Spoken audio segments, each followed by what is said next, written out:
Asalamua'alaikm all, welcome back to my channel. I pray that you are all in the best of health and iman. If you are new, welcome. My name is Nafisa. I am a Muslimah life coach and I support sisters with relationship and mental health issues. So if you are looking to be coached in those areas, you can find me over on my website, which I will leave linked in the description box down below. Over here on YouTube though, I make Islamic lifestyle content, so I hope you enjoy it and join our family if you haven't already. Right, so today's video is you guys' favourite subject to talk about. It's marriage. We are talking about marriage and a few things surrounding marriage. I think the other day when I posted the video about the assumptions about me, I think a few people found it inspiring that I wasn't depressed over not being like married or settled down yet. And they just wanted some advice about how to have sabr whilst you're seeking a spouse or whilst you're waiting to get married if it hasn't happened as quickly as you assume that it would happen. So that is what today's video is going to be about. So I pray that this will be some means of help or benefit to those of you who are in a similar situation and are struggling. I know guys, it is quite the trial, okay? It really is quite the trial. And I just want to start off by saying, subhanallah, Allah has many different ways of testing each and every single one of us, and having sabr is not something that is easy. But this video is not going to be the type of sabr where I'm just saying just sit down and do nothing. Inshallah, the advice that I have to give you or to share with you are things that you can actively do to help yourself have more patience by the permission and will of Allah subhanahu wa ta'ala. So I hope you find it beneficial, and without further ado, let's just jump straight into the video. Now, to begin all of this, I just wanted to say one thing. Allah subhanahu wa ta'ala has already written and decreed what is going to happen in our lives even before we came into existence. Way before we came into existence, our destiny has already been decreed by Allah, and Allah already knows what's going to happen to us, when it's going to happen to us. Now, unfortunately for us as human beings, it doesn't make it any much more easier going through trials.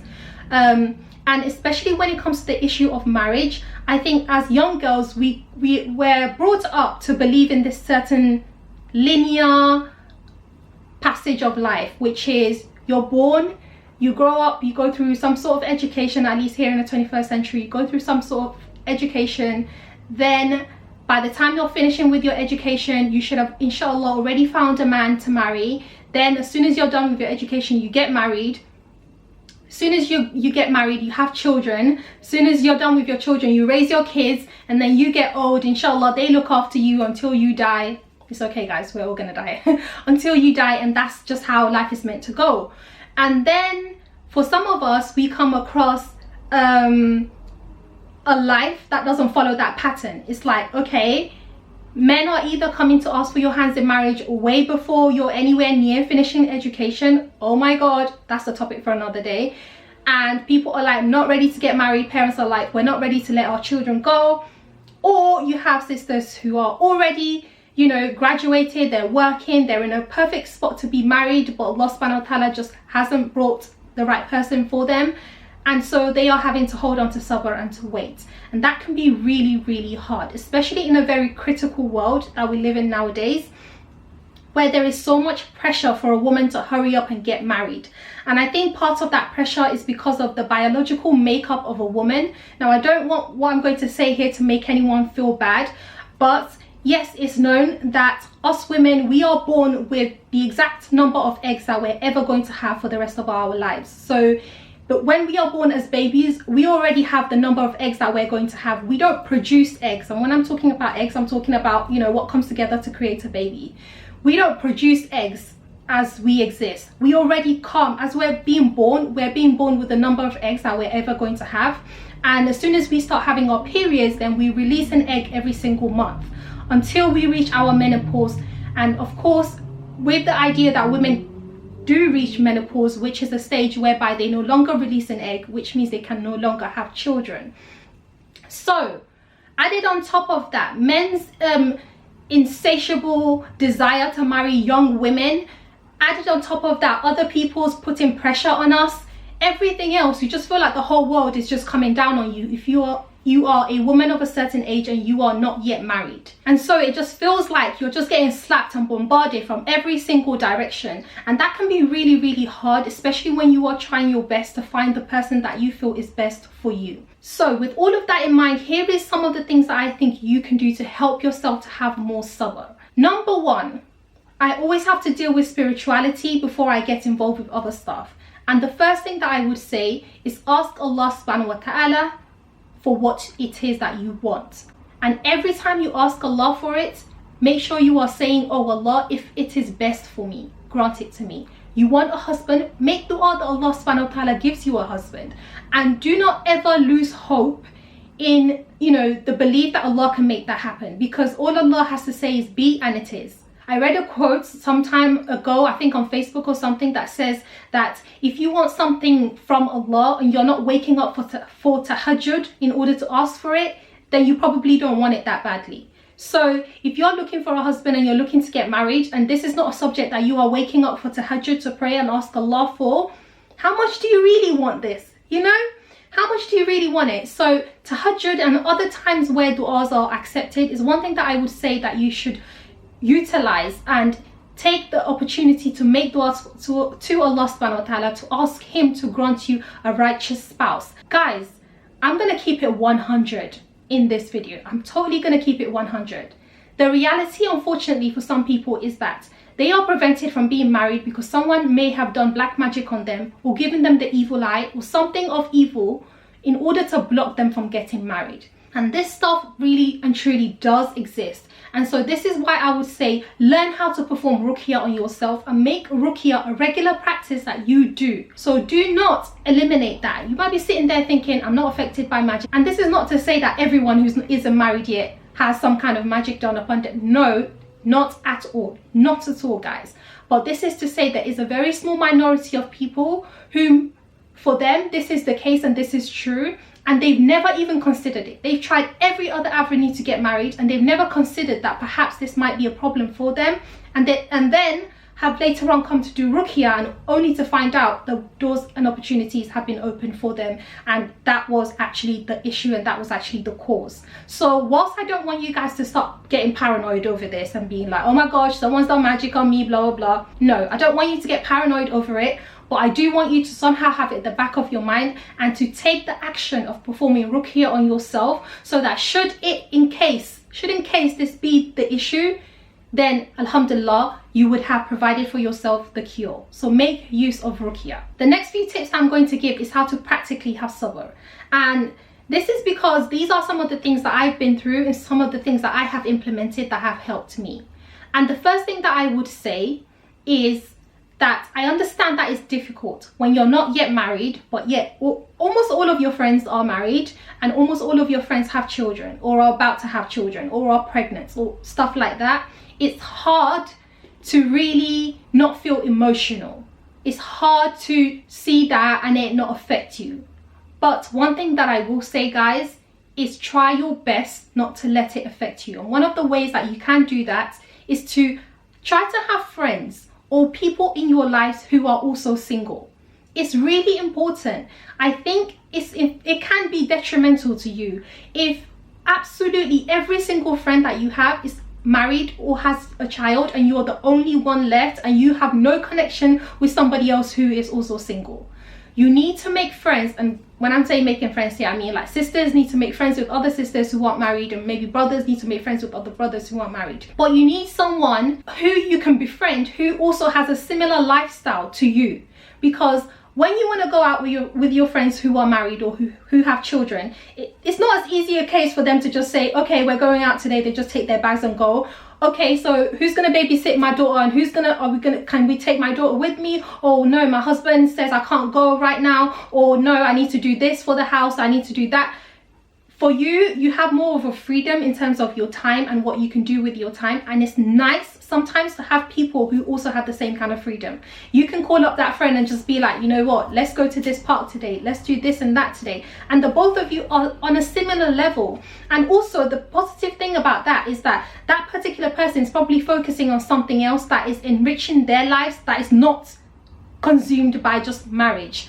So they may be more focused on work, they may be more focused on attaining different things, which I will speak about later on, and so that can rub off on you. So I would highly recommend that you try to have a friend, someone who is also single, whose lifestyle you can also identify with and feel comfortable around.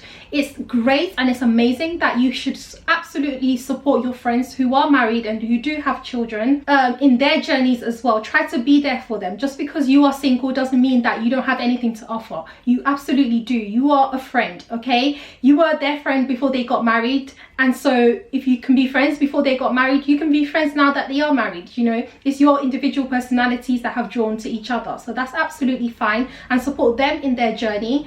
But understand that you are also going to need support from other people who are also single, and so that's why I would encourage you to try and build some good friendships with other sisters or other brothers if you're a brother, with people who are also single if you are not yet married. Another thing that I will say that you should try to do, inshallah, is make dua of Allah subhanahu wa ta'ala not to allow your heart to have any kind of jealousy towards that person, or that your friend or those friends who are married and have children. This can be a very dangerous thing because jealousy eats up good deeds so fast, and jealousy is something that can naturally build very, very quickly if you're not careful. So if you are not yet married and you know that there are so many people around you who are married, I would say check your heart.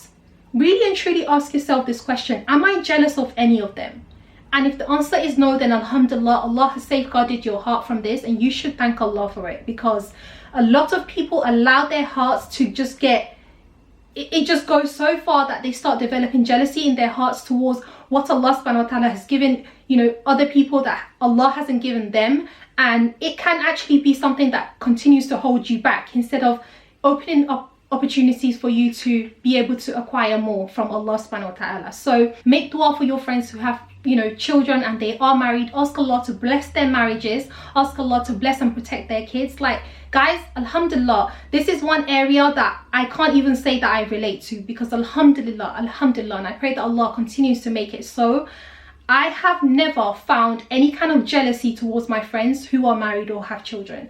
In fact, I am that like auntie. Like, when my friends have babies, I'm in mother care. I'm buying all of the gifts and all of the everything and all of... I'm that auntie, literally.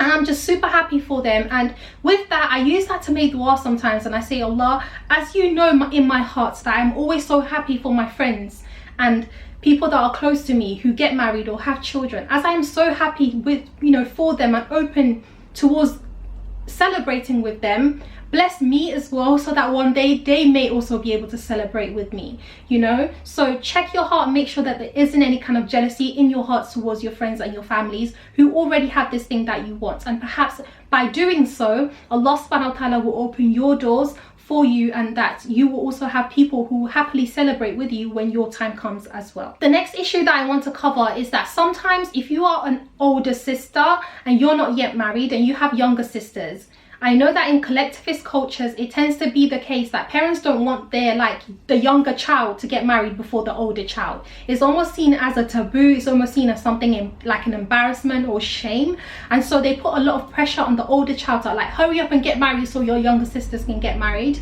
And I just want to say something to parents with regards to this. Allah has a different destiny, as I've said at the beginning, for everyone, and it may be that Allah has decreed that your younger child gets married before your older child.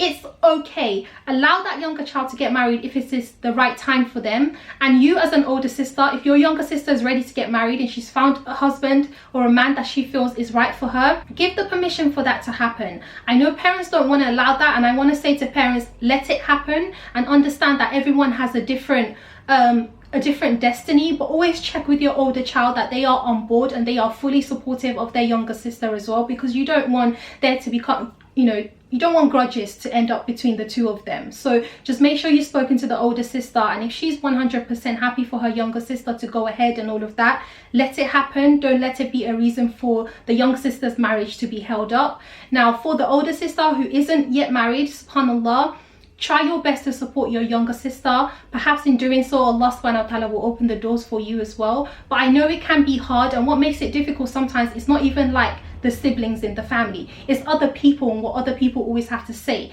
And that is why at this stage in my life, I am hammering into every single person. Stop asking people when they're going to get married. Stop asking people questions about when they're going to have children and things like that, because these are things that Allah tests people with.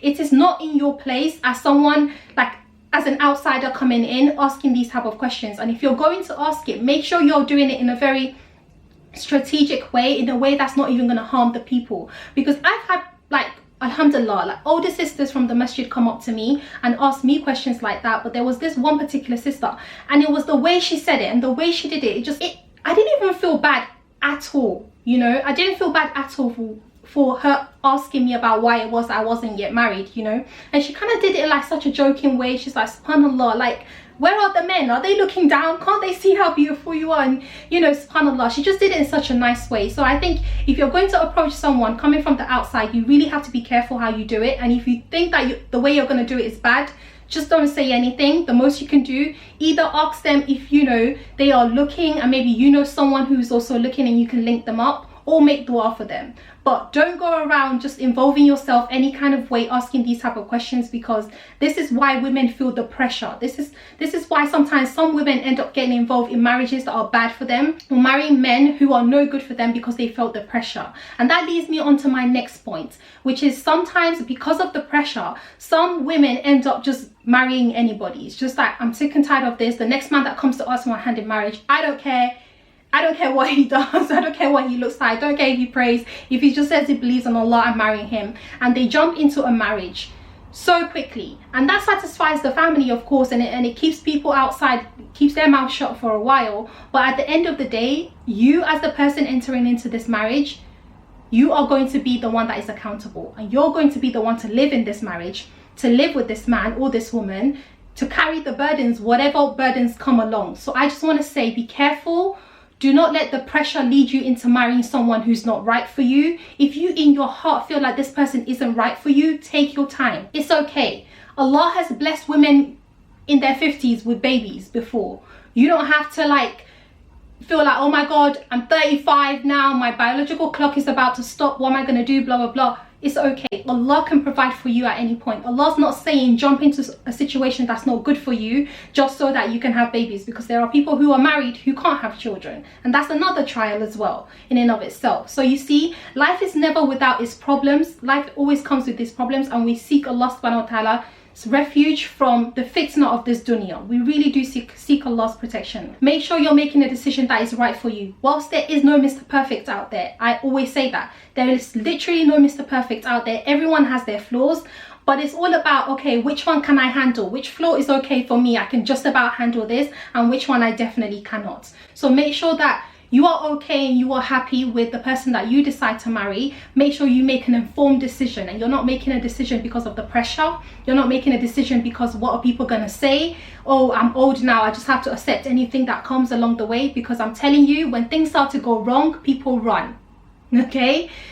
People will deny ever being the one that encouraged you to marry that guy when things go wrong. People will say, it wasn't me, I had nothing to do with it, I didn't encourage you. At the end of the day, it was your choice and you decided to marry him. So this problem has nothing to do with me. I've coached enough clients to see that this is quite a common theme. You know, everyone is happy to get involved and push you towards something. Until something goes wrong, then everyone backs off. It's like, it's not my problem. If you're looking to get married, make sure you are active. Make sure all of your family members know that you're looking to get married, and this is something all the family members that at least you trust will find you the type of guy that you're looking for. Because there may be some family members whose decisions of a man you might not agree with. Okay, so make sure that you are informing those whom you believe can bring the best person to you. Make sure that they know that you are looking, so they will help you to find a spouse as well, and also friends and family.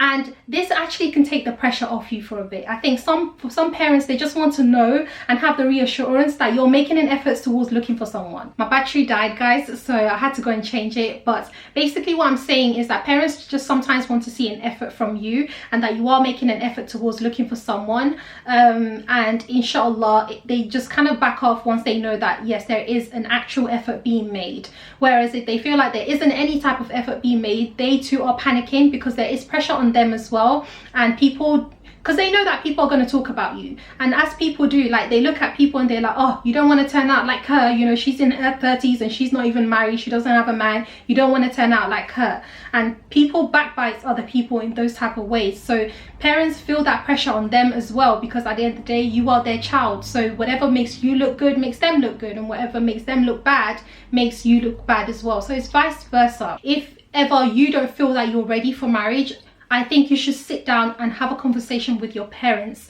to say that, look, mom or dad, I'm not quite ready for this.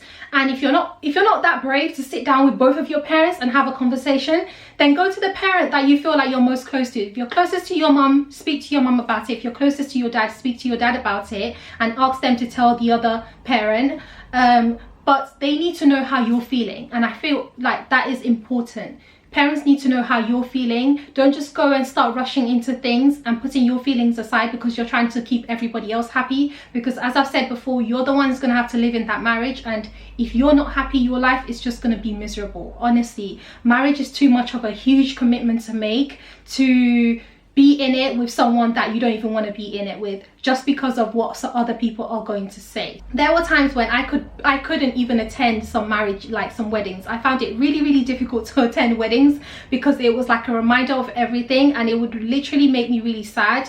Now, it is the right of a Muslim that if they invite you to their wedding, that you attend. But if you really feel like it's too much for you, what I would advise you to do is attend the nikah, but not necessarily the walima. Okay, the nikah is like when the actual marriage happened Islamically, what tends to happen like in the masjid and, you know, with the sheikhs and all of that. And then the walima is like the celebration afterwards. So I would say, in order to fulfill the rights of your sister in Islam or your brother in Islam, attend the nikah. But if you really can't handle it, if you feel like this is like your lowest point and it's really bothering you, something that makes you extremely emotional, then I would just say, just attend the nikah and then go home and do not attend the walima.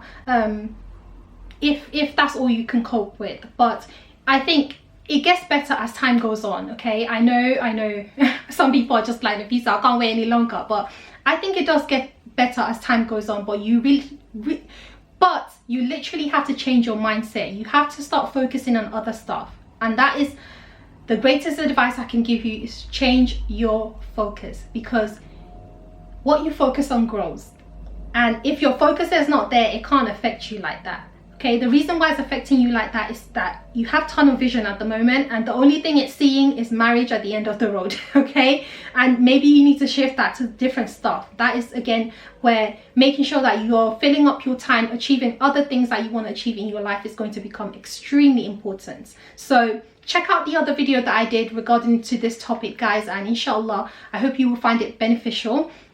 That is all the tips I have to give in this video. I hope you're still with me, and if you are, give this video a thumbs up and share this video with any sister that you feel is going through a situation like this, or a brother that is going through a situation like this and they're finding it hard coping and they're not yet married. Just send it to them. Just say, you know, love from you to them, just something to give them a little bit of hope, because there are people going through this and it is difficult. May Allah subhanahu wa ta'ala make it easy for all of us.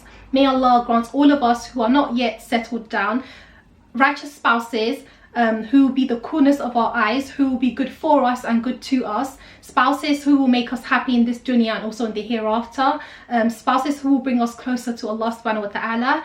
And yeah, may Allah just bless all of us, and those of you who are already married, may Allah bless your marriages, make you even more happier in your marriages, grant you righteous offsprings and all that you wish for in this world and the hereafter. Ameen. Okay guys, I am done. I'm going to get a drink because my throat is so dry. Inshallah, I will see you guys in my next video. Assalamualaikum warahmatullahi ta'ala wabarakatuh.